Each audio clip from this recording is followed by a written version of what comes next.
We're here today with Cole Jarrett, coach and co-owner of Soo Thunderbirds. How are you today, Cole? Good, thanks, Jay. Thanks for having me. They say first things first. 3 weeks out since the end of the season. How's it been? Uh, it's been busy. Hasn't Not much has changed. We're at the rink a little less with the Thunderbirds, obviously, but that's still, there's lots going on behind the scenes. So, yeah, it just never ends. First things first. We'll talk a little bit about last season just to get it wrap it up and done and over with.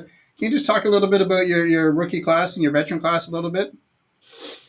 Yeah, I mean, we really looking back, we had a really great group of kids. Obviously, with the success we had, it makes sense now looking back.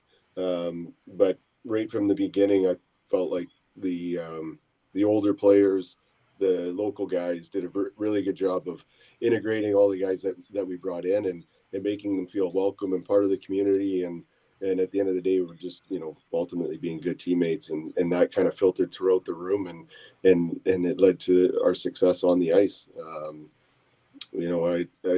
I've said it a number of times. I thought, Noah Zeppa, Brock Santa Maria, they were a big part of that, leading by example, and both really good kids that, they are welcoming by nature. So it made sense in our locker room, and it was great to see. And for me, and for all of us, that's the biggest part of it. As long as they're treating each other with respect and all that good stuff, they're the work that we see on the ice, kind of translates into success. So we're happy with that for sure. And talking about a big move yesterday, Noah Mativier probably had the best season he's had so far in his hockey career. Decided, like I say, he's gone to Lindsay Muskies. Is that just a decision he wanted to make? Yeah, Noah was looking for an opportunity to continue his hockey career, and he felt like this, and we agreed, is a good move for him.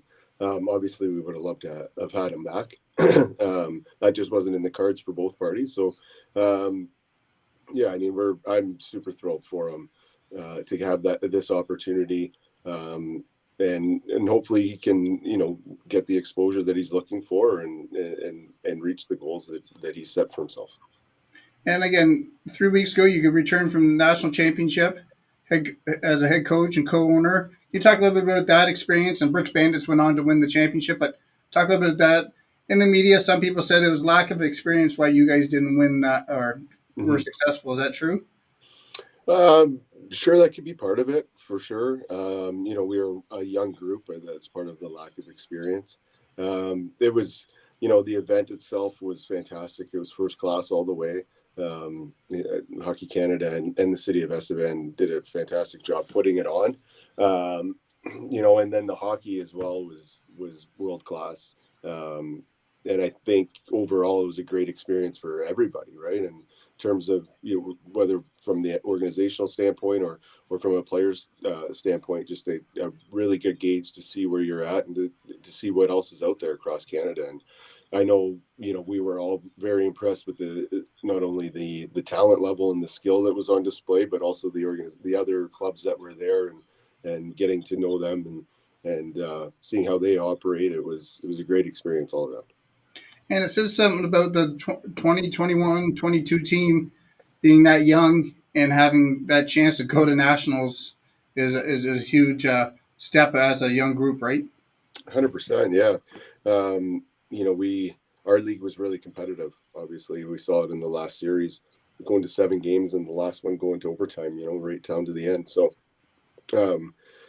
just that experience that they gained, alone, never mind what they got on top of it out at the national championship, was very valuable to all of them moving forward, whether they remain with us here in the Soo or they move on to another club.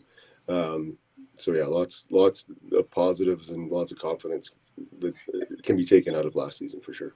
And before I say this is the last thing I'll bring up about this season. Well, congratulations on this season. We'll move into what you're looking forward to. Yeah, great. Thanks very much, Jay. So this past weekend, development camp, a few signings. As a coach, coaching staff, what did you see coming out of a development camp? I thought it was a really good camp. It was a young camp, but a lot of talented players, from all over Northern Ontario, but especially here in the Soo. It was really impressive.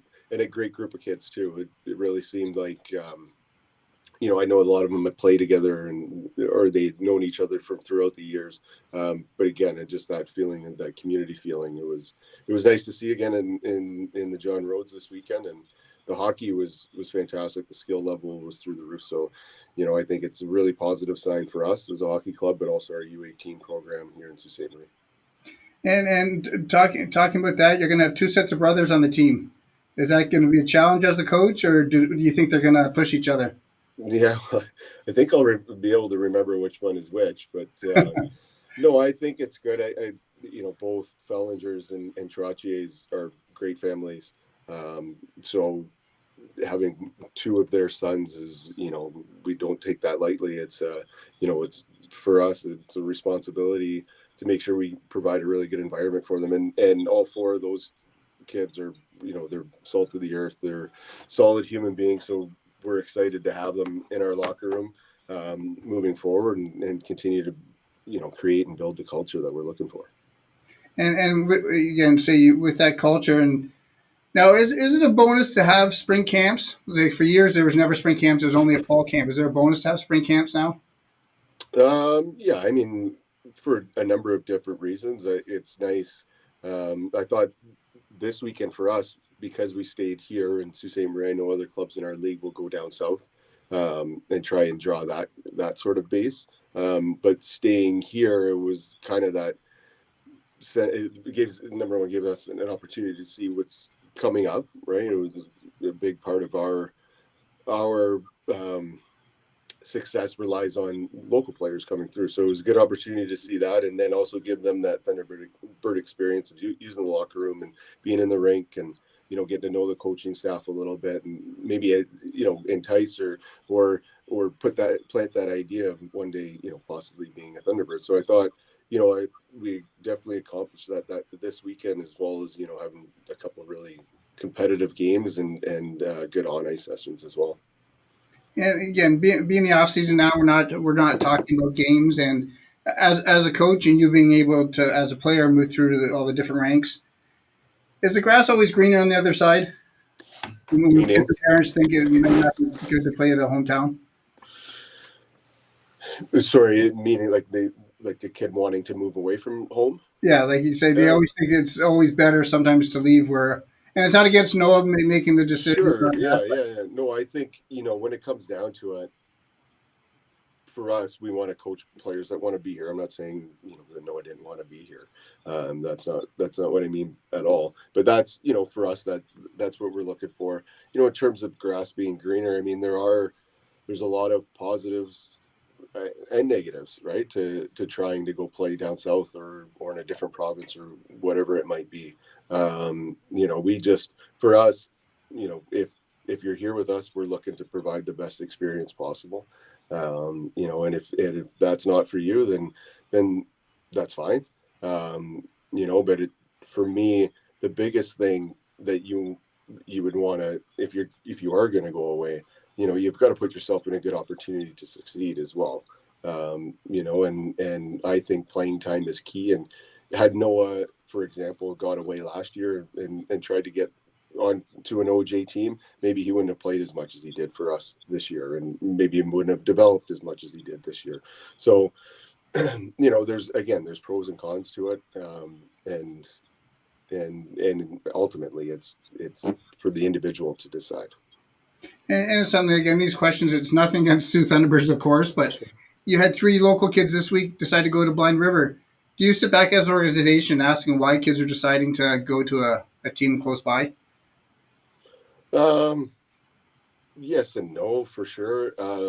I don't think it's anything that we've done necessarily.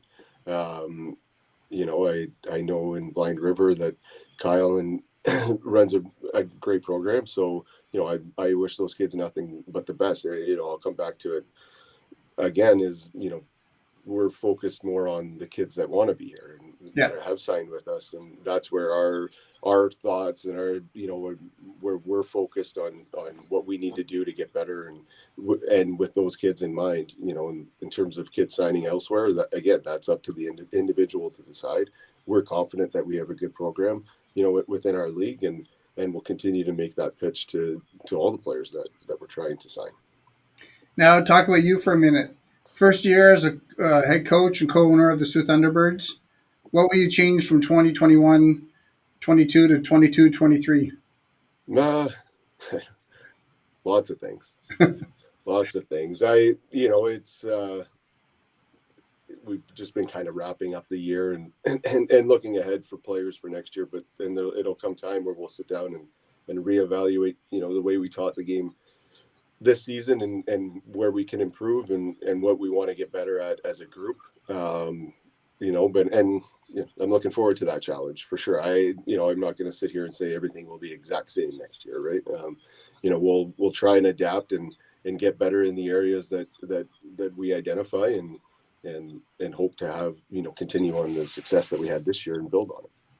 And let's say mid June, are you looking at a few signings probably coming up soon? I would say you could expect that. That's a good question for Jamie, though. Understandable. Last question. Like you say, looking back, and you really have to sit down, but again, you and your wife sit back a little bit, be able to take a breather now. How happy are you for the past season?